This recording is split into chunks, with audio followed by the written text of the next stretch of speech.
Good day, everyone. Welcome to our customer service module. Today, you will learn to embrace the techniques and learn the skills that satisfy customer, give importance to the value of communicating with customers, appreciate the importance of personal growth, and providing customer satisfaction. Let's start.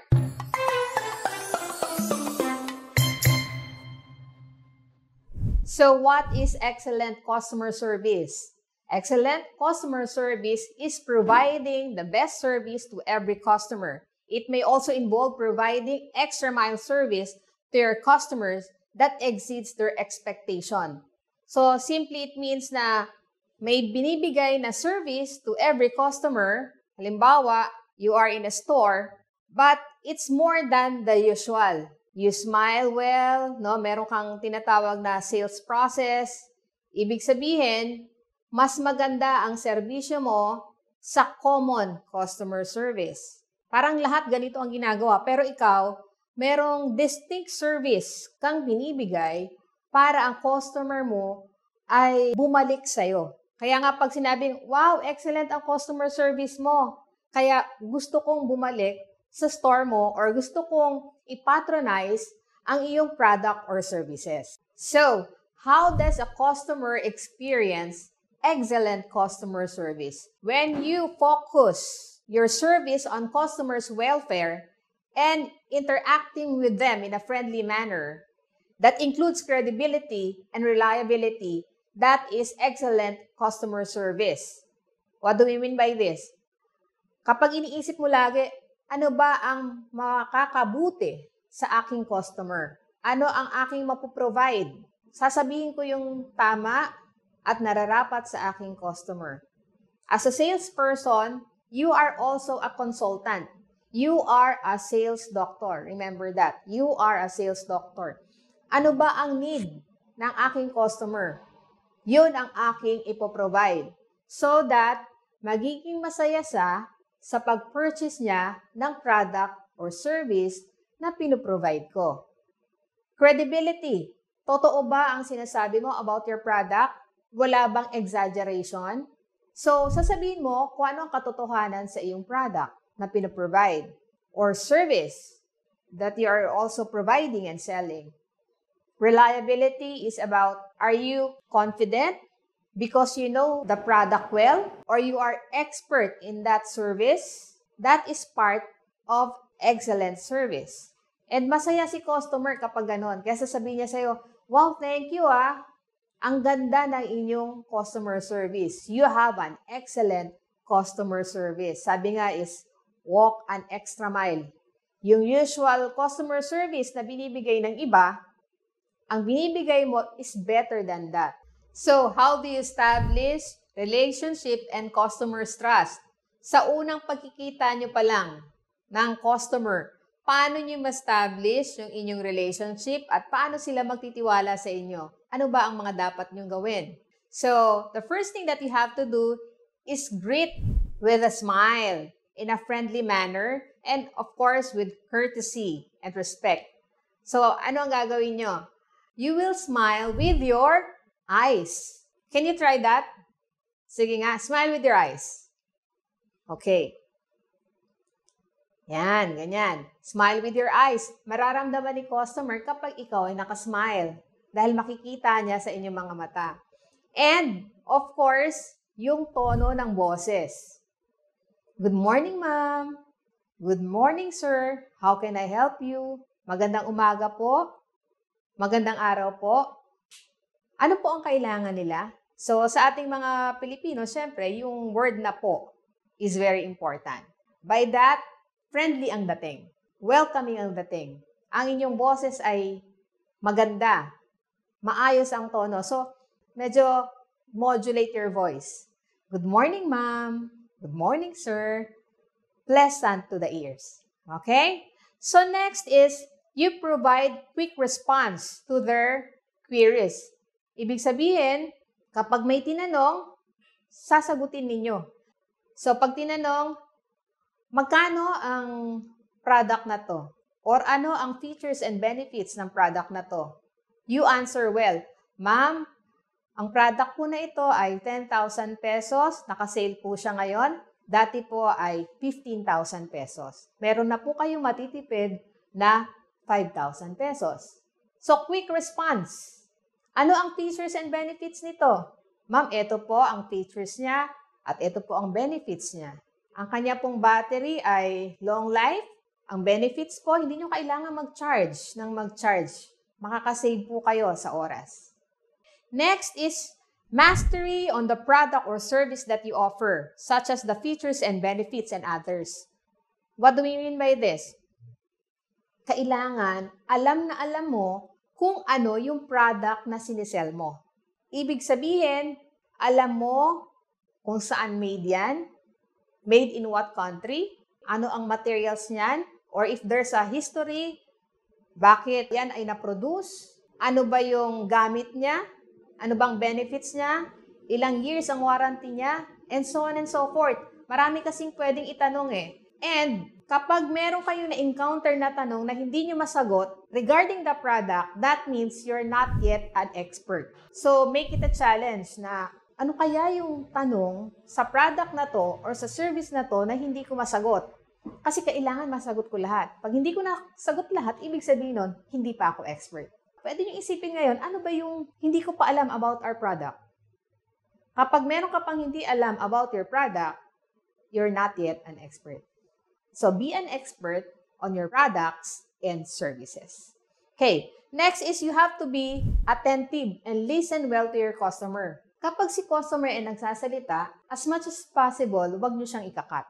Well, kapag tapos na siya magsalita, that's the time that you answer the question. Halimbawa naman, meron siyang tinanong na hindi nyo masyadong maintindihan, mas maganda kung uulitin ninyo yung tanong. Ma'am, ang tinatanong nyo po ba ay, or sir, what you're asking is, I'd like to show you and I would like to demonstrate our product. Makinig ng maigi, huwag ikakat si customer. And answer correctly. Be sure na tama ang inyong sagot and be ready sa presentation and your demonstration. So, another thing is, always show appreciation and gratitude.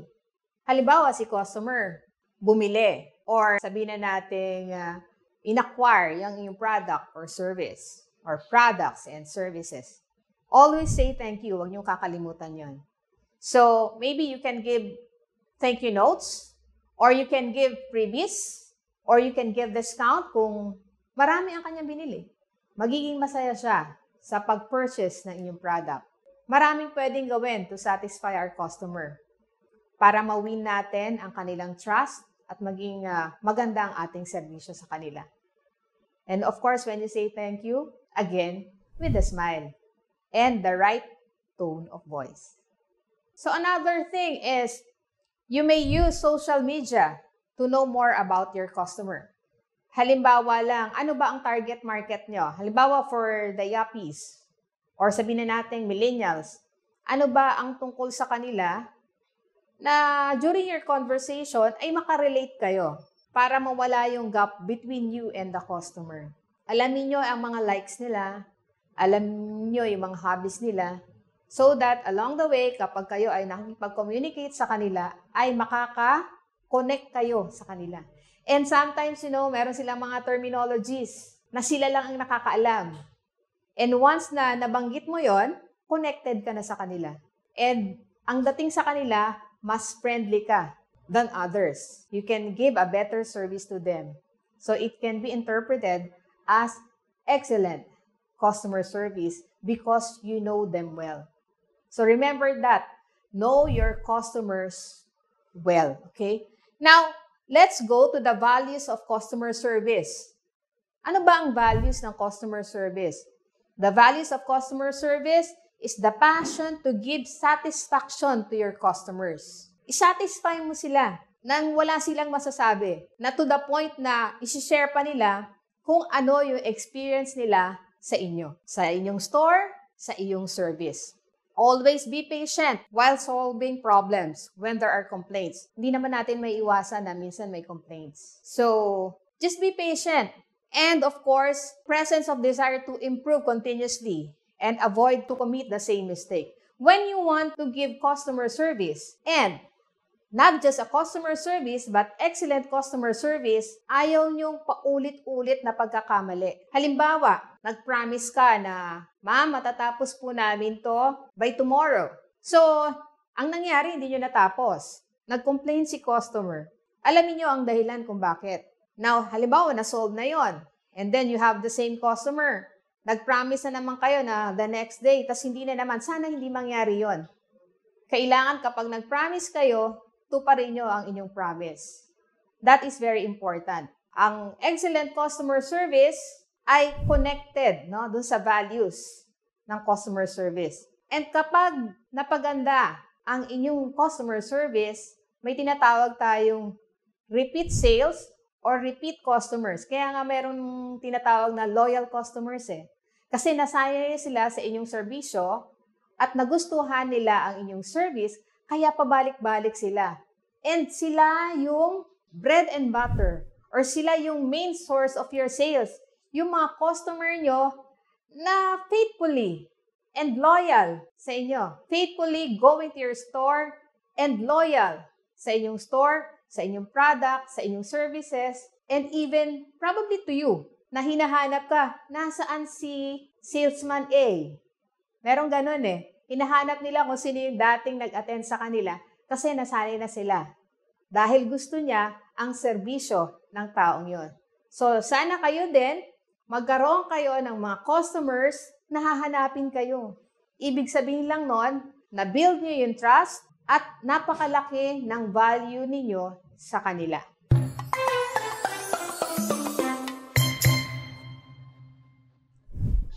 Now, let's talk about connecting with your customers. The first thing is your initial connection with customer. And it is about your pleasing personality. So, pleasing personality includes what? Of course, the way you dress up, the way you stand, your gestures, your tone of voice, and your behavior. Are you polite? Paano ka makipag-usap kay customer? Kaaya-aya ba ang iyong paraan ng pakikipag-usap? Yun yung sinasabing initial connection. So, when you say, good morning, ma'am. Good morning, sir. So, naririnig nila na maganda ang iyong boses and very welcoming. Kaya nga, usually, di ba, kapag nag-a-apply kayo ng work, ang sasabihin lagi, with pleasing personality. Okay? And of course, yung sinasabing pleasing personality, kasama doon yung iyong kalooban. Maayos ba ang iyong kalooban? How do you communicate with people? That is very important. And especially to your customers. Another way to connect with your customer is through personal connection. So what is personal connection? Personal connection is a genuine concern to your customer. It's not just selling, but actually helping the customer, providing their needs. You help them on what they need and even help them in making a decision. For example, it so happened that your customer is looking for baby products. Ngayon, wala ka namang baby products. Tinanong ka, how will you answer? Ang sasabihin nyo lang, ma'am, I'm sorry. As of now, wala pa po kaming ganyang produkto. Hindi yung talagang i-insist mo na even hindi naman match yung need to your products, i-insist mo because you want to sell. That is genuine concern. To continue, another way to connect with your customers is by influencing their decisions. Generally, the customer service providers can influence customers' buying decision. However, most of the time, they simply give what is being asked by the customer. What do we mean by this? Kapag si customer ay bumibili, pwede ka namang magbigay pa ng another product or mag-offer ng another product related doon sa product na binili niya. We call this upselling. Pag nag-upsell ka, that is additional sales for you. And kung mapapansin ninyo, maraming service providers na kapag meron kayong binili, initially may binili kayo and then meron sila agad na ino-offer. And it's up to you if you will decide to buy. That is how you will do upselling. Sa totoo lang, most of the sales, yung part ng sales, let's say around 40%, can be generated through upselling. Meaning, part ka nung decision making sa pagbili ni customer. Ma'am, baka gusto niyo pong dagdagan ito. I'm sure magagamit niyo po ito. Or matutuwa po ang inyong pagbibigyan. Something like that. Just by offering something, you can make more sales. Another way to connect with your customer is by giving him or providing him or her best customer experience. The secret of making a customer happy is by making him or her feel the most important person in your store while you are attending to him or to her. So sa panahon na kausap mo si customer, wala mo nang masyadong interruption. For example, tinawag ka ng iyong kasama sa trabaho. Ano ang sasabihin mo? Sandali lang kasi meron akong ina-attendan na customer. You know, pag narinig niya yon, may isip niya, importante pala ako sa kanya. And you are connecting to your customer. Sabi nga natin, the customer is the king and queen of the store. Genuine concern. Ano ba ang kailangan ni customer? Bago ako mag-attend sa iba or bago ko pansinin ang ibang bagay, aalamin ko muna ang kanyang need at ipoprovide ko yon, tatapusin ko yon hanggang sa makapagbayad siya, hanggang sa paalis na siya, magsasabi ako ng thank you. And pwede nyo rin sabihin na, ma'am, balik po kayo. That is part of connecting with your customer and giving and providing best experience.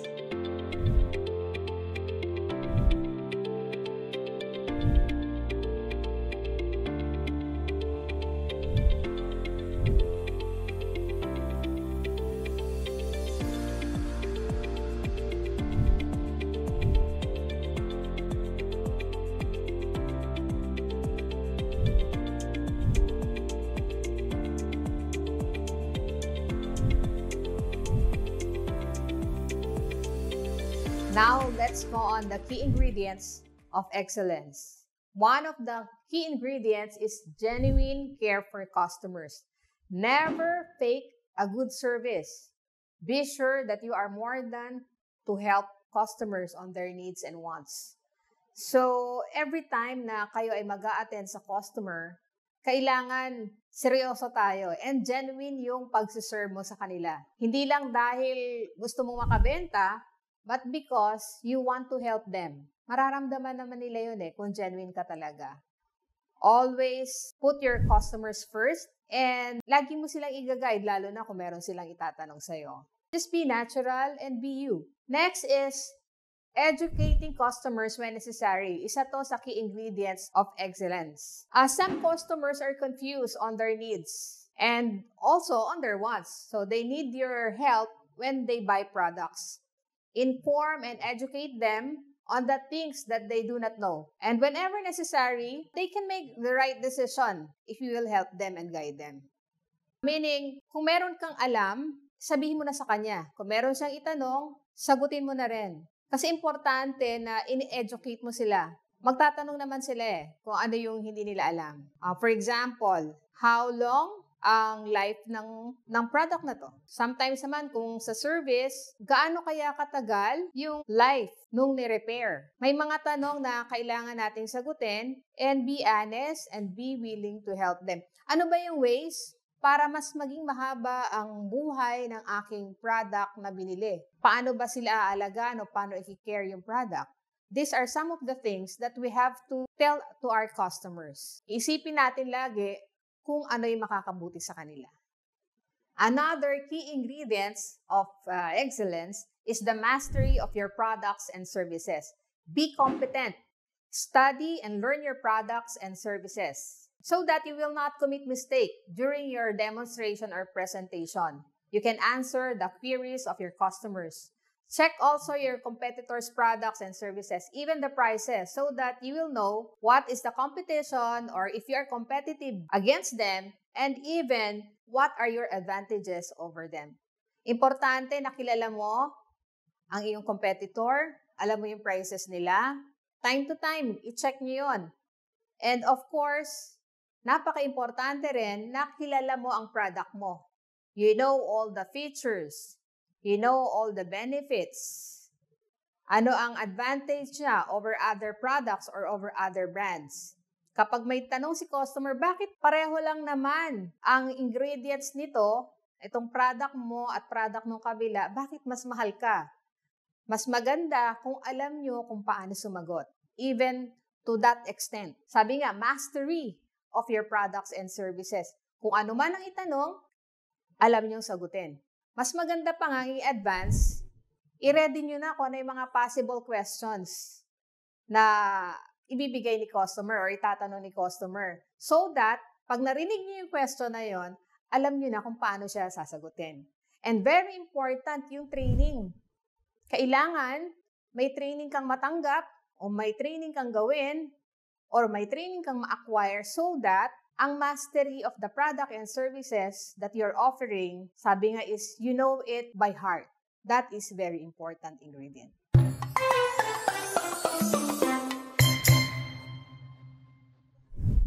Now, how do we encourage customers' loyalty? Number one is by strengthening customer relationship. Your regular customers are the main source of your sales. Connect with them personally. You can keep a database so that you can make follow-ups just in case they stop visiting your store. You can also use your database to remind them or inform them of your new products and services. This is very important. Kapag si customer merong database sa inyo, ang ibig sabihin nun ay makokontak nyo pa rin sila. You can ask their name if they will allow it and their address. Pwede nyo silang i-follow up. Pag merong promos, pwede nyo silang i-text or you can send an email or you can remind them on their Facebook and other social media platforms. Continue communicating with them. And I'm sure mararamdaman nila na, wow, they care for me. And even kapag meron kayong mga discount and promos, inform them continuously. Or let's say for a while, nag-abroad, and for a while parang naging tahimik, continue sending them messages para ma-revive ang inyong relationship with them. And kung lumipat man sila ng location, you can also refer them to the store or branch that you have in that location para ma-feel nila that they belong to your company. Remember, they are the source of your income and they are partners also. Kailangan natin si customer because sila'y nagpo-provide ng food on our table. So, let's proceed to another way to encourage customers' loyalty. Another way is consistent service and positive attitude. Inconsistency is one of the reasons why customers get disappointed. Be sure to have standard procedures to minimize complaints and maintain positive attitudes, even during time of pressures. So, consistent service.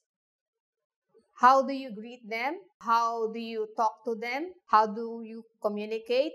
And even kapag sa ibang branch sila nagpunta, do you still give the same service? Kailangan consistent. Kaya nga may uniform ang mga service providers. Ibig sabihin, uniform din ang service. Uniform din na maganda ang pag-greet nyo sa kanila. It's also uniform na magte-thank you kayo because you have the same product. You have the same service. You should provide things in the same way as other branches are doing it. Be consistent so that yung complaints din ay mami-minimize. Halimbawa, on your deadlines. Pag sinabi mong, ma'am, tomorrow, ready na po ang inyong pinagawa.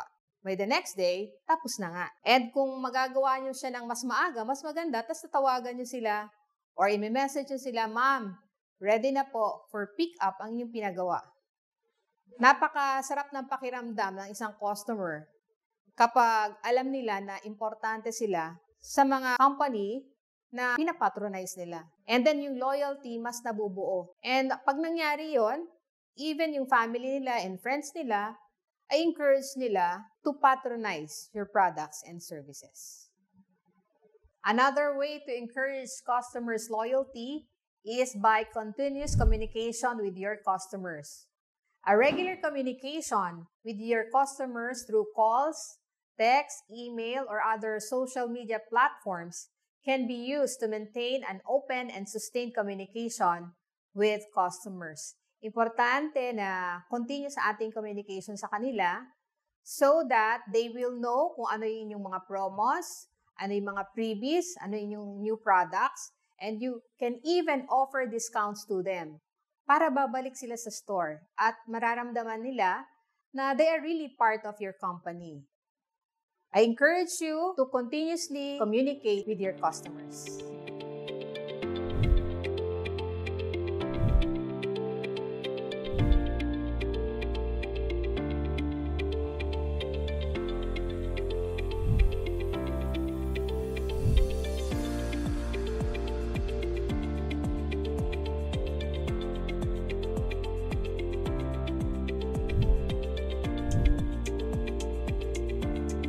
Now, the question is, how can you effectively and productively communicate with your customer?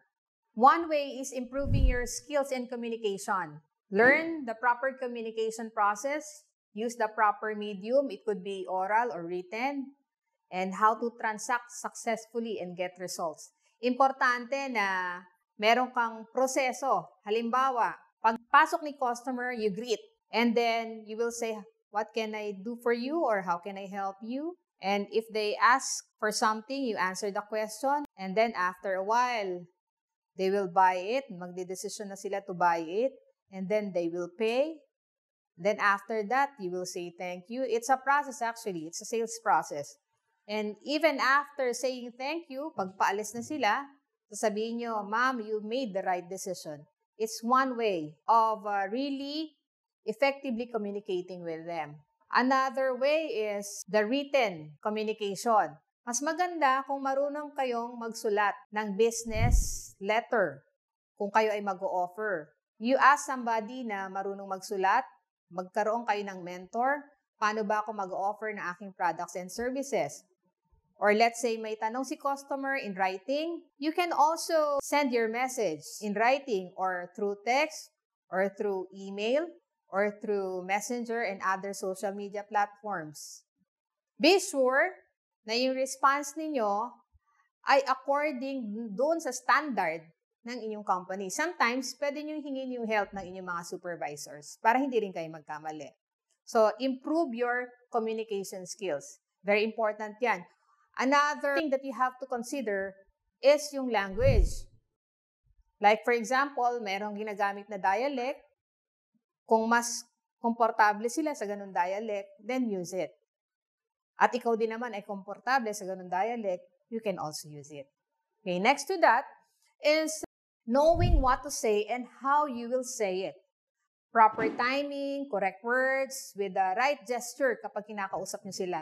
The facial expression is very important also. You can influence customers' decision and response kung maganda ang inyong pakikipag-usap sa kanila.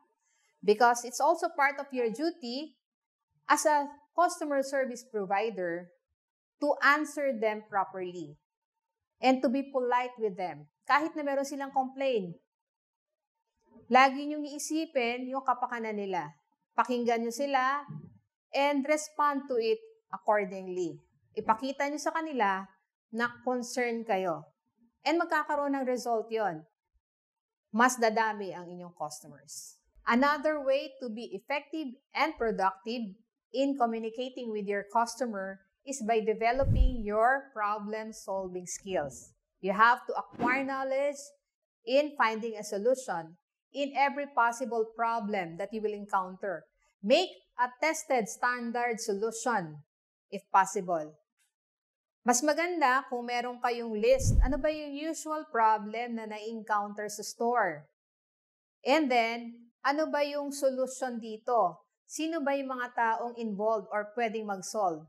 Sometimes may mga problem na ma-encounter kayo na pwedeng ikaw na kasi may tanong si customer. You are empowered to answer. Kaya mo na yon. But sometimes may problem na kailangan si supervisor. So ikaw at si supervisor. May problem naman na baka medyo heavy, kailangan ka, si supervisor, and the manager. Another problem is probably kasama na si marketing manager, your supervisor, the manager, and you. At kung mas heavy pa, baka kailangan nyo ng kasama ang executives or vice president.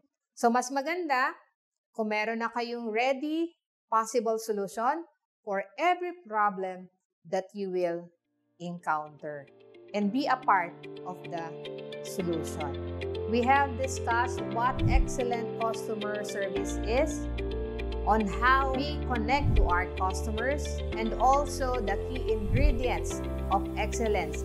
And lastly, we also discussed how do we encourage customers' loyalty.